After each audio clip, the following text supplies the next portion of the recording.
Shalom sahabat ibadah, apa kabar hari ini? Kiranya kita terus dapat merasakan sukacita yang datang dari Tuhan. Di hari ke-119 kebersamaan kita dalam gerakan baca, dengar Alkitab atau ibadah. Hari ini kita akan bersama-sama membaca dari 1 Raja-Raja, pasal yang ke-4 sampai dengan pasal yang ke-6. Salomo yang memerintah dengan hikmat Tuhan ditetapkan sebagai raja ketiga Israel. Kerajaan Salomo yang mendapat berkah Tuhan menjadi negara terkaya dalam sejarah Israel. Dikatakan bahwa rakyatnya menjadi sebanyak pasir di tepi laut. Apakah Anda ingat janji Tuhan kepada Abraham untuk menjadikan keturunannya sebanyak bintang di langit dan pasir di tepi laut telah digenapi. Pada masa pemerintahan Salomo, penduduk Israel mencapai kesejahteraan dengan pesat, dan negara-negara tetangga sangat hormat terhadap Israel. Dikatakan bahwa pada masa pemerintahan Salomo, rakyat hidup dengan damai di bawah pohon anggur dan pohon ara. Ini benar-benar sebuah ungkapan yang melambangkan perdamaian dan kemakmuran. Tentu saja kejayaan yang dinikmatinya juga luar biasa. Namun, Raja Salomo bisa menikmati kekayaan dan ketenaran tersebut hanya karena Tuhan memberinya banyak hikmat dan kecerdasan. Itu karena Tuhan memberinya hati yang paham, yakni hati yang lapang. Segala sesuatu bermula dari hikmat yang diberikan Tuhan. Salomo adalah orang yang bijaksana dan musisi yang menulis 3.000 amsal dan 5.000 lagu dengan hikmat yang diberikan Tuhan kepadanya. Pasal 5 diawali dengan cerita tentang pembangunan bait suci. Ayah Salomo, Raja Daud, ingin membangun sebuah bait suci di mana Tuhan dapat bersemayam. Salomo menyatakan bahwa dia akan membangun bait suci Allah sesuai kehendak ayahnya. Lalu, ia menyelesaikan semua persiapannya. Hal penting yang perlu diperhatikan di sini adalah dia melakukannya bagi nama Tuhan. Tujuan pembangunan bait suci bukanlah untuk kemuliaan Salomo sendiri atau untuk menghormati nama ayahnya. Tujuannya hanyalah bagi nama Tuhan. Raja Hiram dari Tirus membuat perjanjian dengan Salomo dalam hal memasok kayu aras untuk bait suci. Kemudian dijelaskan dengan sangat rinci bagaimana bait suci dibangun. Sangat mengesankan untuk mengetahui bahwa selama pembangunan bait suci, semua batu yang diperlukan dipotong, disiapkan di tempat penggalian, lalu dibawa ke lokasi pembangunan, sehingga tidak ada suara palu, kapak, atau perkakas besi, apapun yang terdengar di dalam bait suci. Sangat mungkin karena yang sedang dibangun adalah bait suci tempat Tuhan bersemayam. Mereka menjaga agar hanya sedikit suara yang terdengar di lokasi pembangunan bait suci. Mulai sejak masa pembangunannya, mereka sudah menghayati bahwa bait suci ini dibangun bagi nama Tuhan. Dengan mengingat hal ini, mari kita membaca dan mendengarkan pembacaan 1 Raja-Raja pasal 4 sampai 6 bersama-sama dalam gerakan baca, dengar Alkitab.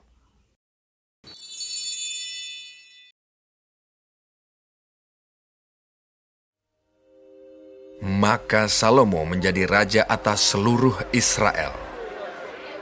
Inilah para pembesarnya. Azaria bin Zadok menjadi imam, Elihoref dan Ahia, anak-anak sisa, menjadi panitera negara. Yosafat bin Ahilud menjadi bendahara negara. Benaya bin Yoyada menjadi panglima. Zadok dan Abiatar menjadi imam. Azaria bin Natan mengawasi para kepala daerah. Zabud bin Natan, seorang imam, menjadi sahabat raja. Ahisar menjadi kepala istana. Adoniram bin Abda menjadi kepala Rodi. Salomo mempunyai 12 orang kepala daerah atas seluruh Israel yang harus menjamin makanan raja dan seisi istananya.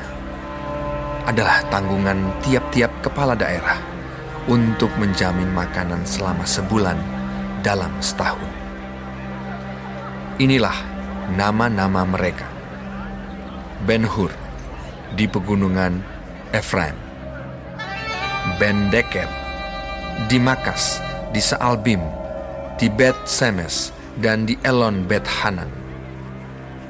Ben-Hesed di Arubot, wilayahnya ialah Soko dan seluruh tanah Hefer.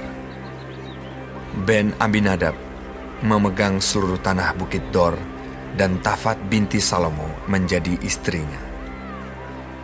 Baana bin Ahilud memegang tanah Megido dan seluruh Bet-Sean yang di sebelah Sartan, di sebelah hilir Israel, dari Bet-Sean sampai Abel Mehola, sampai ke seberang Yokmeam.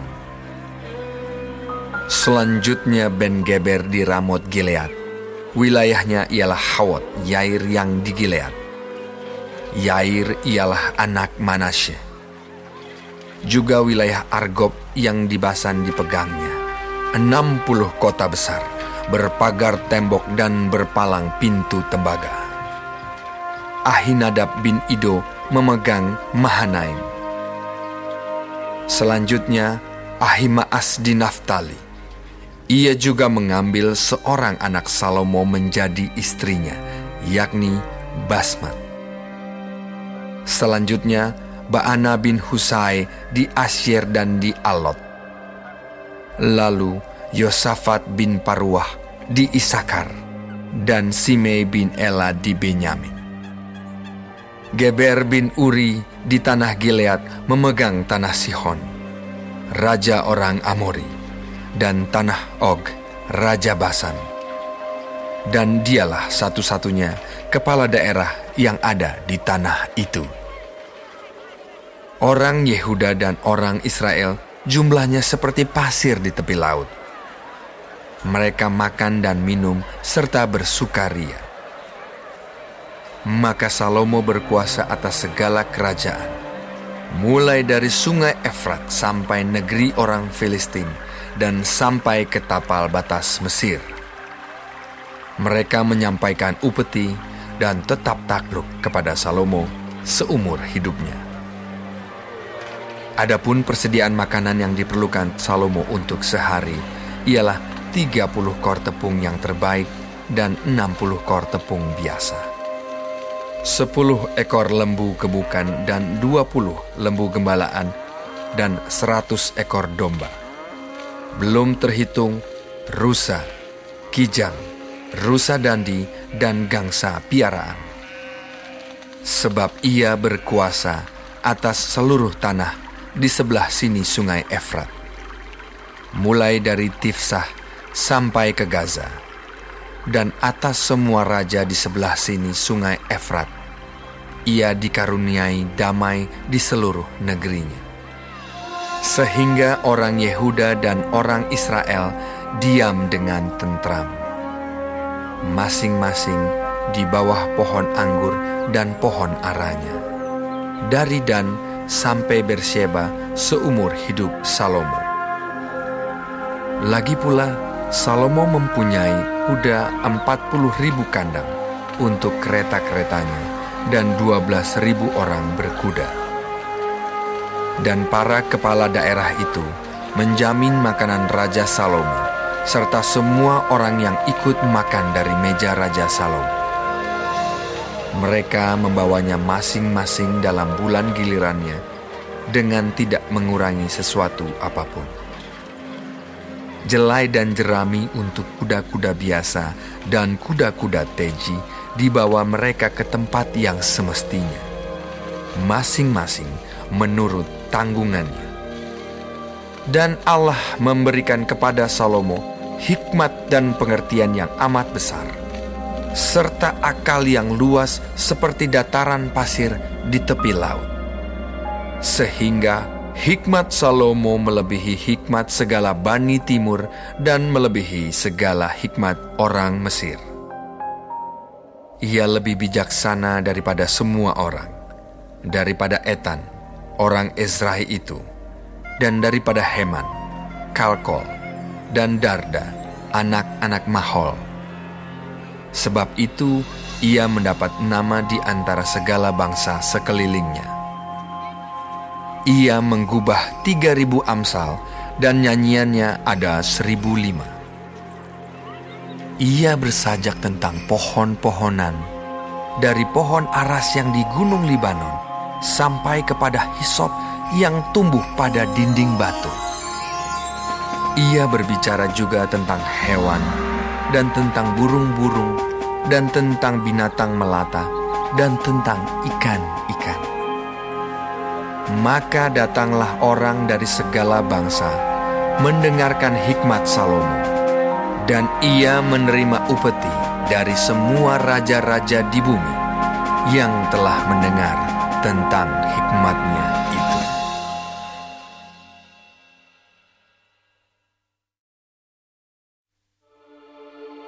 Hiram, Raja Tirus, mengutus pegawai-pegawainya kepada Salomo, karena didengarnya bahwa Salomo telah diurapi menjadi raja menggantikan ayahnya. Sebab Hiram senantiasa bersahabat dengan Daud. Lalu Salomo mengutus orang kepada Hiram dengan pesan, Engkau tahu bahwa Daud ayahku tidak dapat mendirikan sebuah rumah bagi nama Tuhan Allahnya, oleh karena musuh-musuhnya memerangi dia dari segala jurusan, sampai Tuhan menyerahkan mereka ke bawah telapak kakinya. Tetapi sekarang Tuhan Allahku telah mengaruniakan keamanan kepadaku di mana-mana. Tidak ada lagi lawan dan tidak ada lagi malapetaka menimpa. Dan ketahuilah, aku berpikir-pikir hendak mendirikan sebuah rumah bagi nama Tuhan Allahku, seperti yang dijanjikan Tuhan kepada Daud ayahku demikian. Anakmu yang hendak kududukan nanti di atas takhtamu menggantikan engkau, dialah yang akan mendirikan rumah itu bagi namaku. Oleh sebab itu, perintahkanlah orang menebang bagiku pohon-pohon aras dari Gunung Libanon, dan biarlah hamba-hambaku membantu hamba-hambamu, dan upah hamba-hambamu akan kubayar kepadamu seberapa juga kau minta, sebab engkau tahu bahwa di antara kami tidak ada seorang pun yang pandai menebang pohon sama seperti orang Sidon. Maka segera sesudah Hiram mendengar pesan dari Salomo itu, ia sangat bersukacita serta berkata, Terpujilah Tuhan pada hari ini, karena ia telah memberikan kepada Daud seorang anak yang bijaksana untuk mengepalai bangsa yang besar ini. Lalu Hiram mengutus orang kepada Salomo mengatakan, Aku telah mendengar pesan yang kau suruh sampaikan kepadaku tentang kayu aras dan kayu sanobar. Aku akan melakukan segala yang kau kehendaki. Hamba-hambaku akan membawanya turun dari gunung Libanon ke laut, dan aku akan mengikatnya menjadi rakit-rakit di laut untuk dibawa sampai ke tempat yang akan kau tunjukkan kepadaku. Kemudian akan kusuruh bongkar semuanya di sana, sehingga engkau dapat mengangkutnya. Sementara itu engkau hendaknya menyediakan makanan bagi seisi istanaku, seberapa yang ku kehendaki. Demikianlah Hiram memberikan kayu aras dan kayu sanobar kepada Salomo seberapa yang dikehendakinya. Lalu Salomo memberikan kepada Hiram 20.000 kor gandum, bahan makanan bagi seisi istananya, dan 20 kor minyak tumbuk. Demikianlah diberikan Salomo kepada Hiram tahun demi tahun. Dan Tuhan memberikan hikmat kepada Salomo seperti yang dijanjikannya kepadanya. Maka damai pun ada antara Hiram dan Salomo. Lalu mereka berdua mengadakan perjanjian. Raja Salomo mengerahkan orang Rodi dari antara seluruh Israel. Maka orang Rodi itu ada 30.000 orang. Ia menyuruh mereka ke Gunung Libanon. 10.000 orang dalam sebulan berganti-ganti. Selama sebulan mereka ada di Libanon, selama 2 bulan di rumah. Adoniram menjadi kepala Rodi. Lagi pula Salomo mempunyai 70.000 kuli dan 80.000 tukang pahat di pegunungan. Belum terhitung para mandur kepala Salomo yang mengepalai pekerjaan itu, yakni 3.300 orang banyaknya, yang mengawasi rakyat yang mengerjakan pekerjaan itu. Dan raja memerintahkan supaya mereka melinggis batu yang besar, batu yang mahal-mahal, untuk membuat dasar rumah itu dari batu pahat. Maka tukang-tukang Salomo dan tukang-tukang Hiram serta orang-orang Gebal memahat dan menyediakan kayu dan batu untuk mendirikan rumah itu.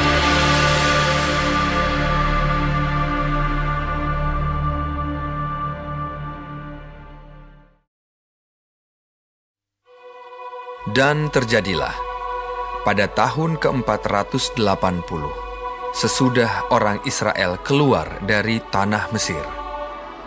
Pada tahun ke-4 sesudah Salomo menjadi raja atas Israel. Dalam bulan Ziv, yakni bulan yang kedua, maka Salomo mulai mendirikan rumah bagi Tuhan. Rumah yang didirikan Raja Salomo bagi Tuhan itu 60 hasta panjangnya dan 20 hasta lebarnya dan 30 hasta tingginya. Balai di sebelah depan ruang besar rumah itu 20 hasta panjangnya. Menurut lebar rumah itu dan 10 hasta lebarnya ke sebelah depan rumah itu. Dibuatnya juga pada rumah itu jendela-jendela yang rapat bidainya. Pada dinding rumah itu sekelilingnya didirikannya kamar tambahan. Sekeliling ruang besar dan ruang belakang dan seluruhnya dibuatnya bertingkat-tingkat. Tingkat bawah 5 hasta lebarnya, yang tengah 6 hasta dan yang ketiga 7 hasta. Sebab telah dibuatnya ceruk-ceruk pada rumah itu sekeliling sebelah luar, sehingga dinding rumah itu tidak usah dilobangi. Pada waktu rumah itu didirikan, dipakailah batu-batu yang telah disiapkan di penggalian, sehingga tidak kedengaran palu atau kapak atau sesuatu perkakas besi pun selama pembangunan rumah itu. Pintu tingkat bawah ada pada lambung kanan rumah itu, dan orang naik dengan tangga-tangga pilin ke tingkat tengah, dan dari tingkat tengah ke tingkat yang ketiga. Setelah ia selesai mendirikan rumah itu, dibuatnyalah langit-langit rumah itu dari bingkai dan pemapan dari kayu aras. Dan setelah ia mendirikan kamar tambahan itu pada rumah itu sekeliling, yakni setiap tingkat 5 hasta tingginya, maka rumah itu ditutupinya dengan kayu aras. Kemudian datanglah firman Tuhan kepada Salomo demikian. Mengenai rumah yang sedang kau dirikan ini, jika engkau hidup menurut segala ketetapanku dan melakukan segala peraturanku dan tetap mengikuti segala perintahku dan tidak menyimpang daripadanya, maka aku akan menepati janjiku kepadamu yang telah kufirmankan kepada Daud ayahmu, yakni bahwa aku akan diam di tengah-tengah orang Israel dan tidak hendak meninggalkan umatku Israel. Setelah Salomo selesai mendirikan rumah itu, ia melapisi dinding rumah itu dari dalam dengan papan kayu aras. Dari lantai sampai ke balok langit-langit dilapisinya dengan kayu aras. Tetapi lantai rumah itu dilapisinya dengan papan kayu sanobar. Kemudian disekatnyalah 20 hasta bagian belakang rumah itu dengan papan kayu aras, dari lantai sampai ke balok-balok. Lalu dibuatnyalah ruang itu menjadi ruang belakang, menjadi tempat Maha Kudus. Dan 40 hasta panjangnya ruang yang di depan ruang belakang itu, yakni ruang besar. Kayu aras sebelah dalam rumah itu berukirkan buah labu dan bunga mengembang. Semuanya ditutupi kayu aras. Tidak ada batu kelihatan. Demikianlah dilengkapinya ruang belakang di dalam rumah itu, di sebelah dalam sekali, supaya di sana ditaruh tabut perjanjian Tuhan. Ruang belakang itu 20 hasta panjangnya, dan 20 hasta lebarnya, dan 20 hasta tingginya. Ia melapisinya dengan emas kertas. Lalu ia membuat mezbah dari kayu aras di depannya. Sesudah Salomo melapisi rumah itu dari dalam dengan emas kertas, direntangkannyalah tabir pada rantai-rantai emas yang di depan ruang belakang itu. Lalu ruang itu dilapisinya dengan emas. Seluruh rumah itu dilapisinya dengan emas. Ya, rumah itu seluruhnya. Juga seluruh mezbah yang di depan ruang belakang itu dilapisinya dengan emas. Selanjutnya, di dalam ruang belakang itu dibuatnya 2 kerup dari kayu minyak, masing-masing 10 hasta tingginya. Sayap yang satu dari kerup itu 5 hasta panjangnya, dan sayap yang lain juga 5 hasta. Sehingga dari ujung sayap yang satu sampai ke ujung sayap yang lain 10 hasta panjangnya. Juga kerup yang kedua adalah 10 hasta panjangnya. Dan kedua kerup itu sama ukuran dan sama potongan badannya. Tinggi kerup yang satu 10 hasta, dan demikian juga kerup yang kedua. Maka ditaruhnyalah kerup-kerup itu di tengah-tengah ruangan yang di sebelah dalam sekali. Kerup-kerup itu mengembangkan sayapnya, sehingga kerup yang satu menyentuh dinding dengan sayapnya, dan kerup yang kedua menyentuh dinding yang lain. Sedang sayap-sayap yang ke arah tengah itu bersentuhan ujungnya. Dan kerup-kerup itu dilapisinya dengan emas. Dan pada segala dinding rumah itu berkeliling, ia mengukir gambar kerup, pohon korma, dan bunga mengembang, baik di ruang sebelah dalam maupun di ruang sebelah luar. Juga lantai rumah itu dilapisinya dengan emas, baik di ruang sebelah dalam maupun di ruang sebelah luar.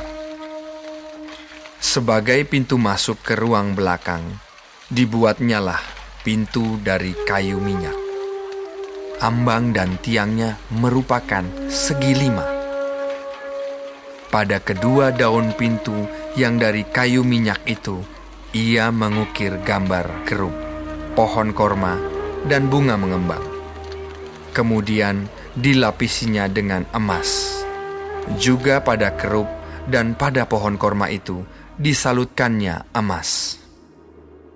Demikian juga untuk pintu masuk ke ruang besar itu, dibuatnya tiang-tiang dari kayu minyak yang merupakan segi 4, dan 2 pintu dari kayu sanobar.